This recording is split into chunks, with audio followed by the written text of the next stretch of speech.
나는 청소의 힘을 믿는다. 청소에는 나와 세상을 바꾸는 무한한 힘이 있다.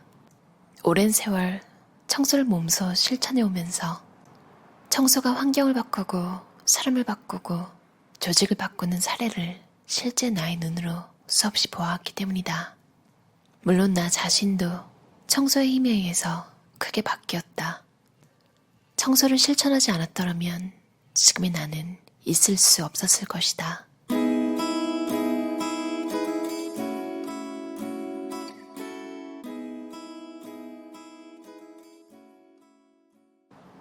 꿈에 그리던 이상적인 회사를 만들고 싶다는 생각에서 시작한 회사였지만 나의 생각과는 정반대로 오랜 기업 관례 속에서 헤매며 장사도 잘 되지 않았다. 회사가 잘 되지 않았기 때문에 직원들은 의욕을 잃었고 그래서 더욱 경영이 어려워지는 악순환에 빠져 있었다. 그런 악순환 속에서 몸부림치면서 고민하던 내가 도달한 곳이 바로 청소였다. 회사가 잘 되지 않아 까칠해져 있던 직원들을 위하여 사장으로서 내가 할 수 있는 일은 기껏해야 회사를 깨끗하게 청소하여 기분 좋게 일하도록 하는 것뿐이었다. 화장실을 비롯해 사무실, 복도, 현관에 이르기까지 매일 반짝반짝 윤이 나도록 청소했다. 회사가 깨끗해지면서 직원들의 모습은 조금씩 달라지기 시작했다. 표정이 밝아지고 활기가 넘쳤다. 그리고 그 공기는 당연히 회사의 경영에도 좋은 영향을 미쳤다. 환경이 바뀌면 사람도 바뀌는 것이다. 실제로 청소를 해보면 알겠지만 깨끗하게 청소를 해놓으면 거기에는 청소한 사람만이 느낄 수 있는 충만감과 상쾌함이 깃들게 된다. 고민이 있을 때, 스트레스를 받을 때는 청소로 주위를 깨끗하게 정리정돈하면 머릿속도 말끔해질 것이다. 청소는 분명 사람의 머릿속도 바꿔놓는다. 한 번의 청소로도 머리가 말끔히 정리될 정도이니 오랫동안 청소를 생활한다면 그 사람의 얼굴이 바뀌고 나아가 인격마저도 바뀐다. 청소는 머릿속을 청소하는 것이고 동시에 마음속을 정화하는 것이다. 내가 여러분에게 청소의 실천을 권하는 까닭이기도 하다. 나는 청소의 힘을 믿는다. 청소는 사람을 바꾼다. 청소를 계속하면 사람에 따라서는 못 알아볼 정도로 인상이 좋아지기도 한다. 어떠한 이유나 목적 없이 청소한다는 것 그 자체에 의미가 있다. 청소라는 것은 사물을 소중히 여기는 것이기도 하다. 그리고 사물을 소중하게 여긴다는 것은 결국 사람을 소중히 여기는 마음과 닿아 있다. 내가 청소하면 누군가의 기분이 좋아진다. 누군가 기뻐한다. 누군가의 마음이 부드러워진다. 그것으로 나 자신도 기쁜 그런 청소를 했을 때 사람은 무엇인가를 발견하는 것이다. 자신의 손발을 사용해서 환경을 깨끗이 청소하는 것은 결과적으로 머릿속과 마음을 청소하는 것과 같다. 청소에는 모든 것의 질서를 잡아주는 힘이 있다. 사람의 마음뿐 아니라 가정과 직장, 사회 등 모든 것의 질서를 잡아준다. 청소는 그 장소를 깨끗하게 하는 동시에 청소하는 사람의 마음속과 머릿속 기의 흐름을 좋아지게 한다. 환경이 깨끗해지면 능률이 오를 뿐 아니라 나쁜 일을 끌어들이지 않는다. 혼잡한 직장 환경에서는 능률이 오르지 않는다. 현관을 깨끗하게 청소하면 쓸데없는 나쁜 것들이 다가오지 않는다. 자기중심의 사고를 멈추고 타인에게 친절할 것, 적극적으로 자신의 몸을 움직일 것, 무엇이든 일단 집어넣는 책상 서랍 속을 정리해보자. 틀림없이 머릿속도 정리될 것이다. 사람은 눈에 보이는 것에 자신의 마음도 닮아가는 존재이다. 복잡한 환경 속에 있으면 머리도 마음도 정리할 수 없다. 마음은 손으로 만질 수도 눈으로 볼 수도 어떤 잣대로 잴 수도 없다. 그래서 가치가 없느냐 하면 전혀 그렇지 않다. 물건보다 가치 있고 더 중요하다. 아무리 물질적으로 부족함 없이 풍족하더라도 마음을 잃은 사람은 결코 행복하지 않다. 오히려 불행한 사람으로 분류할 수 있다. 한편 물질적으로는 전혀 풍족하지 않아도 여유로운 마음으로 생활하고 있는 사람도 많다. 마음은 비교할 수 없다. 크기와 무게로 가늠할 수 없을 뿐더러 가치도 매길 수 없다. 비교가 되지 않는다. 이것이 좋다. 무언가를 비교할 때만큼 불행한 것은 없다. 만일 불행해지고 싶다면 당신을 다른 누군가와 비교해보라. 곧 불행의 나락으로 떨어지고 말 것이다. 돈이든 물건이든 시간이든 적으면 그 가치는 높아진다. 우리는 시간이 충분히 있기 때문에 시간을 쓸데없는데 써버리는 것이다. 비록 얇은 종이 한 장만큼이라도 지금보다 나아진다면 진지하게 배우고 계속 생각하라. 배운다는 것은 과거가 되고 생각한다는 것은 미래가 된다. 과거에서 배우고 미래를 생각하며 똑바로 나아간다. 가장 좋은 해결책은 행동하는 것이다. 어려움을 극복한 사람만이 성장할 수 있다. 캄캄한 암흑에 갇혀있던 상태에서 곁을 비춰주는 한 줄기 등불조차 없을 때 사람은 마음이 여려진다. 사람들에게 이야기하면 동정은 받더라도 도움은 받지 못한다는 사실을 알고 있었다. 동정은 아무런 도움이 되지 않는다. 대부분의 사람들은 그런 아무런 도움도 되지 않는 것에 의지해 불평을 토로하고 사람들로부터 동정의 말을 듣고 거기서 편안함을 추구하려는 경향이 있다. 그러나 그런 편안함이라는 것은 해결 방법이 되지 않는다. 역시 행동밖에 없다. 지금보다 나아질 것을 믿고 계속 노력해야 한다.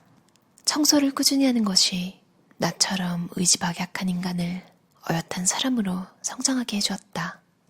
자신은 아무것도 할 수 없다고 생각하는 사람일수록 아무것도 아닌 일에 힘써보기를 권한다. 지금 자신이 무능력하다고 생각하는 사람이라면 더욱 자신의 능력을 높이지 않으면 안 된다. 자신의 능력을 높이는데 가장 효과적인 것은 아무것도 아닌 일에 매달려 노력하는 것이다. 사람들은 느닷없이 효과가 오르는 꿈 같은 일을 바라는 경향이 있지만 그런 생각으로는 무엇 하나 잘 되지 않는다. 아무도 하지 않는 보잘것없는 일에 힘을 써보자. 작은 행동이라도 그곳에 기쁨이 있음을 발견할 것이다. 그것은 틀림없이 자신감으로 이어질 것이다. 사소한 행동이 쌓이고 쌓여서 자신의 플레이에 영향을 미친다. 가만히 있기보다는 손발을 움직일 것, 손이 닿는 곳부터 정리할 것, 그것이 큰 전환의 포인트다. 생각만으로는 아무것도 안 된다. 자리에서 일어서 행동으로 옮기지 않으면 머릿속은 망상과 잡념으로 가득 차고 적극적인 사고력은 자연히 쇠퇴한다. 그리고 모든 것이 귀찮아진다. 악순환을 끊고 좋은 순환으로 바꾸기 위해서는 서랍을 정리하는 등 지금 당장 몸을 움직여 행동하고 손발을 움직여야 한다. 그것이 가장 효과적인 고민 해소법이다. 가장 중요한 것은 사랑이다. 사랑이 없는 곳에 행복은 없다. 분노와 원망은 나 자신에게 손해를 끼칠 뿐이다. 마음속에 있는 분노와 원망을 끊어내자. 자신만 생각하며 산다는 것은 자유롭게 보이지만 실은 매우 고독하다. 잘못된 방법으로 개인의 자유와 행복을 추구한 결과 가족이 붕괴되고 말았다. 개인이 비대해지고 주위를 돌아보려 하지 않는 그 좁아진 시야가 근본적인 문제다. 자유라는 것은 무엇이든 자기 멋대로 하는 것이 아니다. 규칙을 지킬 때 비로소 자유의 폭은 넓어진다. 어린 왕자를 쓴 생텍쥐페리는 진정한 행복은 자유 안에 존재하는 것이 아니다. 의무를 이행하는 것 속에 존재하는 것이다 라고 말했다. 사실 자유는 규율 속에 존재하는 것이다. 자기 멋대로 하는 행동과 생각 속에 자유는 없다. 저 사람은 인격 있는 사람이다. 자주 이런 말을 하는데 인격이라는 것은 무엇을 가지고 평가하는 것일까? 인격은 그 사람이 가진 가치의 척도에 의해 결정되는 것이라 생각한다. 고인을 기려야 할 장례식장에서도 돈벌이를 화제로 눈을 빛내는 사람이 있다. 아마 아기가 있는 것은 아니겠지만 머릿속에 늘 돈벌이에 대한 생각으로 가득했기 때문에 장소를 불문하고 본성, 즉 인격을 드러낸 것이다. 이 사람에게 가치를 측정하는 척도는 돈이다. 소문을 좋아하는 사람은 소문에 귀를 쫑긋 세우고 눈을 빛낸다. 틀림없이 소문에 따라 사람을 판단하고 있을 것이다. 조금 뒤로 물러나 보면 여실히 보인다. 그 사람이 어떤 가치 기준, 척도를 가지고 있는지가 그 사람의 인격 자체라고 생각되지 않는가? 돈이 척도인 사람, 노력을 척도로 여기는 사람, 사랑이 척도인 사람. 사람은 모두 다르고 인격도 각양각색이다. 허영심에서 벗어나기 위해서는 먼저 타인과의 비교가 얼마나 부질없는지 깨닫고 비교 경쟁의 무대에서 내려와야 한다. 비교하면 불행해진다. 사람들에게 친절할 것, 그리고 경험을 많이 쌓을 것. 이것이 불안을 줄이는 방법이다. 경험은 마음의 여유를 준다. 인생을 충만하게 만드는 것은 성적이 아니라 성격이다. 일과 생활, 인간관계 등이 마음대로 되지 않을 때 기분은 침울해진다. 그럴 땐 적극적으로 몸을 움직여보자. 나쁜 일을 생각하면 할수록 기분은 더욱 어두워진다. 생각에만 빠지지 말고 몸을 움직이자. 인간의 마음과 몸은 하나다. 마음이 지치면 몸을 움직여 풀어줘야 한다. 어떠셨나요? 저자는 1961년에 창업해서 자전거 한 대로 영업을 시작했다고 해요. 연간 매출액이 1조 원에 육박하는 대기업의 창업주가 전국을 돌며 학교, 공원, 역 등의 화장실을 청소하는 것으로 유명한 저자는 누구나 할 수 있는 간단한 일이라도 철저히 실천하는 범사철저를 신조로 창업일에 꾸준히 청소를 해오고 있다. 이렇게 적혀 있어요. 이게 큰 호응을 불러일으키면서 동참자가 10만 명이 넘었대요. 굉장하죠. 약간 좀 스님들이 쓴 책 느낌이지 않을까 하는 생각으로 시작해서 읽었는데 갈수록 마음 챙김, 마음 수련 할 수 있는 글들이 많이 나오더라고요. 저자 가기야마 히데사부로는 1933년생이에요. 그만큼 요즘 자기계발서에서 보기 힘든 내용도 조금 보여서 잠깐씩 생각하면서 멈춰서 읽기도 했는데요. 그런 것들을 할 수 있었기 때문에 성공했구나 이런 생각도 들더라고요. 오랜만에 조금 강하게 마음 먹고 실천할 수 있는 내용을 읽은 것 같아요.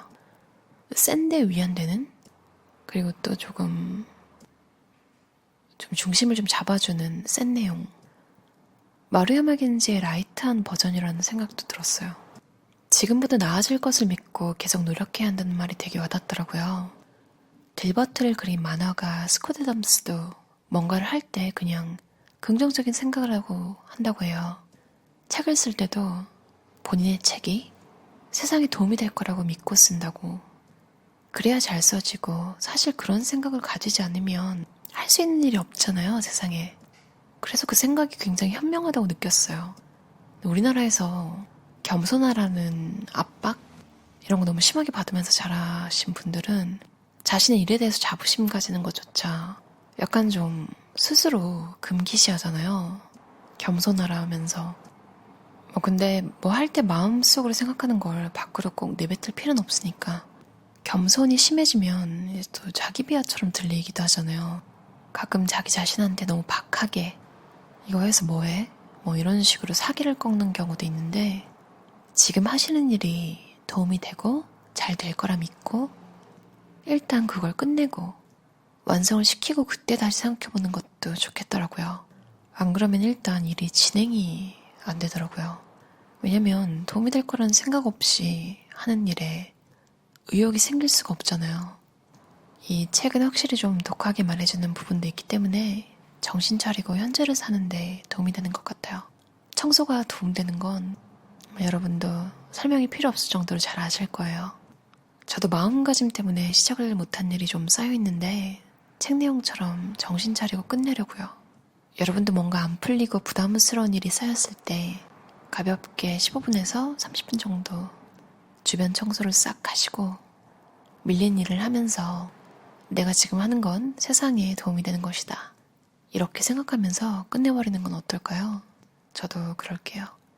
그럼 오늘도 들어주셔서 감사합니다. 편안한 밤 보내세요.